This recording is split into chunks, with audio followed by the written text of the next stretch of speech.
Hello and welcome to another reading vlog. We are getting ready to go to PAX East. Originally, I was going to film this more towards the beginning of the month and just have a cozy little gaming and reading weekend. And then I remembered that we're going to PAX East this month, so why not do it this weekend? Basically, in this vlog, I will be reading Cat Gamer, the entire manga series, which right now is only 4 volumes, but I'll be reading Cat Gamer. And because we're going to PAX, that means we're going to be surrounded by video games, and PAX usually has a lot of cozy indie owned video games, so I'm very, very excited for that. We have a very exciting weekend planned. I'm thinking of probably going to some bookstores on Saturday and getting some footage and obviously reading as much as I can. I know, however, we're going to be with a lot of our friends, so we'll see how much reading I actually get done. Other than that, I don't really have a lot to tell you as of right now, but next time we talk, I'll be in Boston and hopefully we'll have some good content for you.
Hello, we are here at PAX East. We're in the hotel room and I'm finally checking in with this vlog.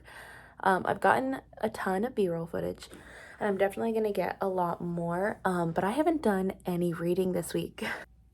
The whole point of this vlog was supposed to be, reading cozy manga, playing some cozy games, and really just the whole vibe of the weekend was supposed to be cozy. I haven't really gotten any reading done. A lot more of our friends ended up coming than we thought. So it's really just been hanging out with friends and enjoying the convention. With that being said, though, today is Saturday. Today is the only day out of all 4 days that is completely sold out. So Benson already left. I kind of hung back and I'm going to go book shopping. I'm going to get some coffee and we're going to hit up a couple of the bookstores that are in Boston. I'm not exactly sure which ones yet, but I'm very excited. It's going to be a very chill, very low-key, and then I might end up going to the center a little later, when things have hopefully died down, Benson literally just texted me and was like, you just completely made the right call, because it is very, very packed. It's like wall-to-wall traffic. And if you know me, you know I don't like crowds. I don't like people, well, like, I'm fine with certain crowds. I don't like people bumping into me. I don't like when people are super rude. Especially when, like, you're 5'2" and a lot of the gamers are like 5'8" and taller, which like 5'8" and taller, and you're kind of getting like bumped around and jostled. It is one of my least favorite experiences about PAX. So I usually Benson stays with me, but this year they wanted to go on ahead, which is totally fine because it gives me some time to recuperate after all of the socialization that's happening this weekend. It gives me a minute to charge my social battery. So I'm gonna go get some coffee, and we're gonna go see what bookstores are around our area.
All right, I am officially back in the hotel room after a very long, very wet book shopping journey. It was very much raining, and I wish it wasn't. Like, I don't really mind. I chose to walk to the bookstores that I went to instead of like relying on an Uber with this Boston traffic. But some of these books got a little bit of water on them. They're not completely water damaged, but again, totally my fault. They're still readable. There are a couple of very long walks. Not all of the bookstores that I went to were in close range, which is fine. Again, my choice. So the first bookstore that I went to, it was called East End. It is a very, very small little bookstore. Like, the section of B-roll that I showed you in the first clip was pretty much their entire store, and then there was like a little section off to the side. But it's very small, very cute. Apparently they just opened up, and this is their second location. They have one at the Cape too. But from there I got two books. The Inkwell Chronicles. This one reminds me a lot of Pennsylvania. I think last year, and I loved it very much. It is a middle grade about a little boy who discovers that they have a magic pen, or it's magical ink, can create anything imaginable. And that is the only thing that I've read in the synopsis, the only thing that I care to read from the synopsis. But I'm very excited. It looks very cute, very cozy. If it's anything like Pennsylvania, it will break my heart. So I'm kind of both hoping and not hoping that it does that. The second one that I got from that bookstore is called, I saw it on another YouTuber's channel. She didn't end up liking it as much as she wanted to, but it intrigued me enough to want to pick it up from there, and it's called The Antique Hunter's Guide to Murder. I don't know much about that, but the title very much intrigued me and made me want to pick it up. This is one of the ones that kind of got a little water damaged on the sides of it, which makes me sad. But the second bookstore I went to was not far from that one. It was probably about an 8-minute walk, and it was definitely bigger. It had a cafe attached to it. It was very quaint, very cozy, very like inviting. My only complaint about it was they had an entire fiction section that wasn't really split up into like subcategories, which like they don't really have to do, but it was very daunting and very overstimulating for my brain when you would find a historical fiction book right next to like a fantasy novel, and it was a lot for my brain. But from there I picked up 3 books. This one definitely was a cover buy, and then I read the first sentence on the synopsis, and that is Fox is a memory editor. That intrigued me, so I didn't really need to know any more about that. Look at that, it's so pretty. The second one I got because it was a buzzword that I didn't really know I had, and that is the Goblin Emperor, which I looked on Goodreads, and apparently I had already had this on my want to read shelf. But this follows a half-goblin son of an emperor who has lived his entire life in exile. I didn't read that part. But his father and his half-brothers all mysteriously are murdered, or they're killed in an accident. And he has no choice but to take his place on the throne, where he realizes that if someone did kill his family, he might be next. So that's really all I know about it, but I was very intrigued enough to pick up a mass market paperback, because I usually don't do that if I have a choice. And then they had a little blind date with a book section. Sorry, this update's going to be very long. They had a little blind date with a book section, and this is the one I picked up. If you cannot read that because I know it's backwards, it says Turtle God enlists local janitor to fight religious extremism. It had a little doodle. So I am very intrigued by this. That's all I really need to know. When it comes to blind dates with the book, I'm pretty easy. This one. Okay, so it's a Terry Pratchett book, which I've never read anything by Terry Pratchett, but it's called Small Gods. Lost in a chill deep of space between galaxies, it sails on forever, a flat circular world carried on the back of a giant turtle. A land where the unexpected can be expected, where the strangest things happen to the nicest people, like Brutha, a simple lad who only wants to tend his melon patch until one day he hears the voice of a god calling his name. A small god, to be sure, but bossy as hell. Okay. Sounds very cute, very fun. And this is something that I love about blind dates with the book. I would not have picked this up based on this cover. The third bookstore I went to is one that I've been to before. It is called Beacon Hill Books. They also have a little cafe, which I was going to go into, and then I got anxious. There was a lot of people, and I didn't know what was going on, or how to order, or what to order, so I left. But I ended up picking up, first of all, The Swifts, which was one that I saw a while ago, and it was kind of on my radar. One I was definitely not expecting to pick up today, but it looks like a really cute middle grade that I don't really know a lot about, but I really like the cover.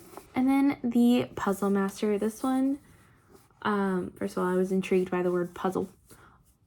This one I know follows a man who had a traumatic brain injury, and because of that, he has a rare medical condition that left him with like a mental superpower where he's pretty much able to solve any puzzle. And then he meets this woman who is serving time in prison for killing her husband, and he takes it upon himself to try to help her. It quickly becomes the most dangerous and difficult puzzle that he's ever had to solve. And then I got a Botanical Daughter. I'm gonna be honest, the cover very much intrigued me, and then I saw something in here that made me want to pick it up, but I don't remember what it was. And then lastly, I went to Trident Bookstore, which is another bookstore that I have been to multiple times and have loved ever since. So I picked up the third and final book in Count Your Lucky Stars. I'm pretty sure I've gotten all 3 books from Trident, so I wanted to continue the tradition. If you don't know what this series is about, it is a trilogy of companion novels all set around astrology and the characters who both love and hate astrology. This one follows Margot, who is a friend of the 2 main characters from the other book. So this will be the third and final book in that trilogy, and it'll finally allow me to complete a series this year, because I don't think I've finished one yet all year. The Story of Silence. This is one that I think caught my eye because I saw it on Goodreads once upon a time. But what really caught my eye was the tagline here: a tale of a non-binary knight finding the courage to be who they are. And I think I love that. And then, first of all, anything with the word moon in it usually catches my eye very quickly. That's another buzzword for me. Yeah. And then I read the little first line of the synopses here, and it says, when Phoebe, goddess of the moon, is killed by the knights of the sun god Hyperion, all those who follow her are branded heretics. And then because I went to Trident, I of course had to get the blind date with the book. This time though, I haven't opened it yet, so I can show you the little doodles that they do. If you aren't aware, Trident always has these little blind date with the books, and they always have some like silly little doodle. The first time we got one of the guys that was ringing us up was like, I'm sorry, like none of us are artists, like we're not that good. And I'm like, no, that's absolutely what I love about them. And they're always books that I probably wouldn't have picked up on my own, but intrigue me all the same. This one, I was really just intrigued by the teddy bear sticking out of the box. I'm sure that has nothing to do with the cover. Oh. So this is Maggie Moves On. Definitely would not have picked this up on my own, but let's see. House flipping sensation and YouTube star Maggie Nichols can't wait to dig into her next challenge. Arriving in tiny Kinship, Idaho with only a cot and a coffee maker, Maggie is prepared to restore a crumbling Victorian mansion in 4 months or less. She has her to-do list, her blueprints, and her team, but what she doesn't have time for is sexy, laid-back landscaper Silas Wright. Okay. That's not the whole thing, but I don't want to read the whole thing. Okay, it looks cute. I am a sucker for an illustrated cover, and there's a dog. It is currently 3:55, so it's almost 4 o'clock. The expo hall for the convention center closes at 6. I have to let my sweatshirt dry a little bit because it is raining very, very much. And I've been out for about 4 hours now. So I might end up going to the expo hall to see Benson. But I don't know yet. If not, I mean, I do really want to chill here for a little bit before I go anywhere. If not, I will actually finally get some reading done of Cat Gamer, because that's technically what this whole vlog is supposed to be about. With that being said, though, with the amount of books that I just bought, I said before on when I went on my last little shopping splurge, that I was officially on a book buying ban until March, until this trip. I mean that now. So now I have no coming shopping or no coming like vacation times, no big events that are going on that are gonna make me want to go, oh, I can visit new bookstores, or I can visit bookstores that I don't go to very often. My thing is, when I can go to independent bookstores, like little indie bookstores, I try to shop as much as I can, mainly because at home we don't have a lot of independent bookstores. We have one local one, and then it's Barnes and Noble. And I try not to shop at Barnes and Noble as much as I possibly can, which is why I go so crazy. And like the closest independent bookstores that I can actually get to are in Boston. And we don't come here like super duper often. With that being said, I am officially on a book buying ban until I can get a certain amount of bingos, until I can read enough of these books to get me to a place that I need to be able to save some money. But I got some good choices, some things that I haven't heard of, some things that I've been excited to pick up. Okay, I'll check in with you after this very long update in a bit. I also did want to say, not all of these books were purchased with my money. I did still spend a decent amount, but we had a $200 gift card that Benson's parents got us for Christmas, because they originally wanted to pay for the PAX ticket, but we had already gotten our PAX ticket. We had a $200 gift card that we were going to use for food, and we used a decent amount of it on food. We used probably about half of it on food, and then Benson was like, why don't you take the rest of it? See, they knew I was planning on going book shopping today. Why don't you use the rest of it on buying some books? That way you're not spending as much of your own money. And after a lot of "are you sures," they finally were just like, take it. So I did. So I didn't spend my own money on a lot of these books. I probably got about 5 or 6 of them were on that gift card. So if we're using girl math, 6 of them were free. Okay, now I'm gonna go.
So, I lied to you. I also lied to Benson, which I feel bad about.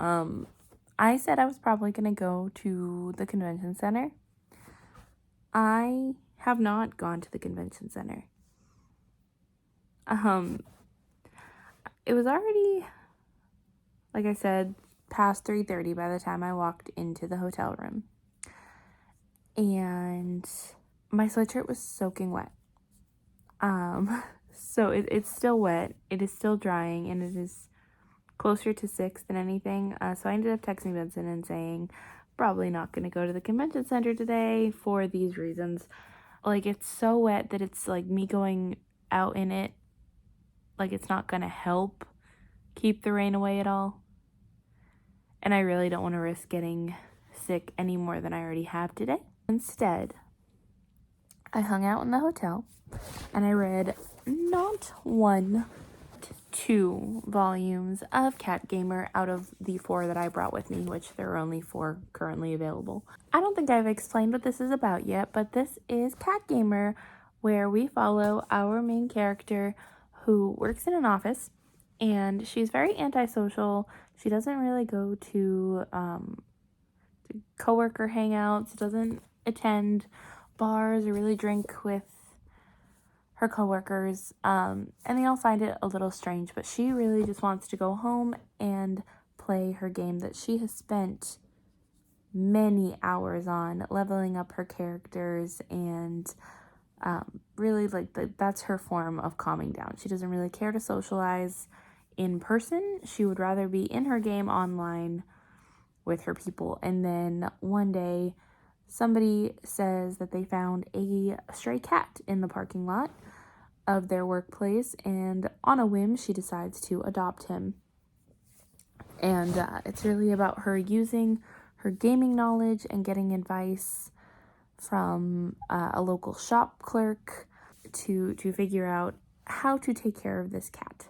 And it is so cute so far. I'm gonna try not to go into too big spoilers, but like obviously I can't, like there's gonna be small spoilers, I would assume, just because I can't say, like, keep telling you what the first one's about if all 4 of them are going to be in this vlog, but I'll try to keep it minimal. In the first one, we follow her, first of all, like, getting the cat, and she's not really sure why she decided to take this cat, and then as soon as she gets home with him, immediately she falls in love. She thinks he is so cute. She ends up getting like food dishes and asking the store clerk for some advice, which ends up turning into an interesting friendship.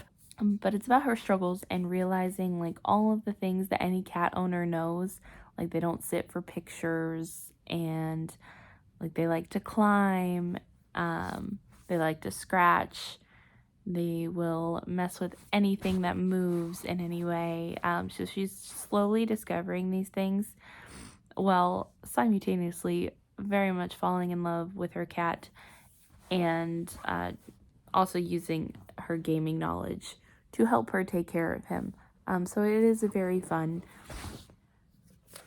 We also get interspliced in here between every chapter little bonus stages, which are from the cat's perspective.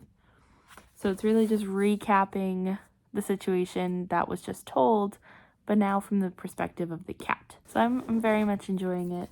The second volume was pretty much the same thing, and I think we're also getting a little bit of, like we're seeing a little bit of her personal relationships. Her sister came to visit mostly to take a photo of the cat because cats mean likes, and likes are great. Likes are power, according to her sister. And so yeah, we see a little bit of the familial relationships and how those are kind of affected. And yeah, it's very cute. Like, slight spoiler, the sister only comes over to get a photo of the cat, and then they end up playing games, and you can kind of get a sense that that they haven't really talked in a while. They haven't really had a chance to hang out since like they've kind of gone 2 separate ways. The sister doesn't really play video games as much as our main character anymore, and you get a little bit of them playing together and seeing that connection that video games can bring, which is something that I love about video games as a whole. So just little things like that are perfect, cozy, fun aesthetic, and like you see a little bit of the cat's perspective that's like, I don't know who this lady is, but I'm gonna watch from a distance and figure out if I like her, and little things like that. So I am very excited to continue on. I do, like I said, only have 2 volumes until I'm caught up completely, and then I have to wait Lord knows how long for the 5th, but I'm very much enjoying it. I don't know what I'm going to do for the rest of the night. I don't know if I want to jump into volume 3 already. Probably not, because I want to leave something for tomorrow. Benson should be back from the convention center probably within an hour-ish. And then we'll probably figure out what to do for dinner and go from there.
So we are finally back home. PAX was, first of all, I didn't get as much footage as I really wanted to, and as much as I still very much enjoyed it this year, I feel like it wasn't as full as last year. Like, there weren't as many games that I was really interested in. You know, there wasn't a lot to do. I feel like tabletop games really kind of took over a lot of the space, which is fine. Like, I love tabletop games as much as the next person. I just don't feel like there was as much to do or to see as in previous years. Still fun. I still had a great time. A lot more of our friends ended up going this year than in past years. So it was still very, very fun. And I did end up finishing volume 3 of Cat Gamer on the way home. So in this one, of course, just as good as the other ones, there was a little bit of a part in there where our main character decided to, like, she had just gotten a new game, and she decided to cut out a little bit of her sleep, well, a good amount of her sleep, to only get about 4.5 hours, which, you know, it happens. But her cat ended up keeping her up a good amount of the time, and it went on for a couple of weeks. Not that it really needs to, but I would have liked to see a little bit of that addressed, just because it was kind of just brushed past on how she was only really getting like an hour to a half an hour worth of sleep, and she was still able to accomplish like all of her work goals. She was still playing games the right amount. She was still able to take care of the cat, and I'm like, that to me just doesn't feel realistic. Obviously, I am dating a gamer who very much doesn't get the correct amount of sleep. But still, like, not getting enough sleep does very much affect your daily life. So I feel like in that aspect, it wasn't really realistic, and I just wish it was addressed a little bit more. With that being said, though, we have one more volume of Cat Gamer left, which I might end up trying to read tonight just to close out this vlog, but I also have to finish cleaning a little bit. I ended up organizing my main bookshelf, which didn't completely turn out the way that I really wanted it to. I need more bookshelf space in order for my vision to completely be where I want it to, and as of right now, I don't have the space for more bookshelf space. But I'm going to try to finish that book before I go to bed tonight, and possibly check in with you and completely finalize this cozy weekend with you tomorrow. Alright, I am finally ending this vlog. It's been quite a while. Obviously, I'm uploading this towards the end of April, a lot later than I was planning on it. I don't know what really happened to my planning schedule, but it kind of got derailed there. All in all, I decided that I didn't want to just scrap this video because I did have a lot of fun that weekend. I did have a lot of fun that weekend, and I really wanted to show off all the footage that I got and talk about all the games and the experiences with our friends, and it was a very great weekend. I very much loved it. I also very much enjoyed Cat Gamer. I think if you have the chance, you should absolutely check it out. I am very sad that there's only 4 volumes, but it helps with all of the other manga that I've been reading at the minute to have just a short, simple series. I'm very excited to see where it continues from there. Overall, the PAX experience was great. It was phenomenal. I had so much fun with everybody. The expo floor was very much smaller than it has been in past years. Like, I feel like I saw everything that I really wanted to see in the first day or two. Yeah, I also didn't see as many cozy games as I usually do, so that was a little disappointing. But still, it was a great weekend. I don't regret going. And I can't wait for next year to see what next year has in store. Anyway, I really hope you enjoyed this nice, cozy weekend vlog, and I will see you next time.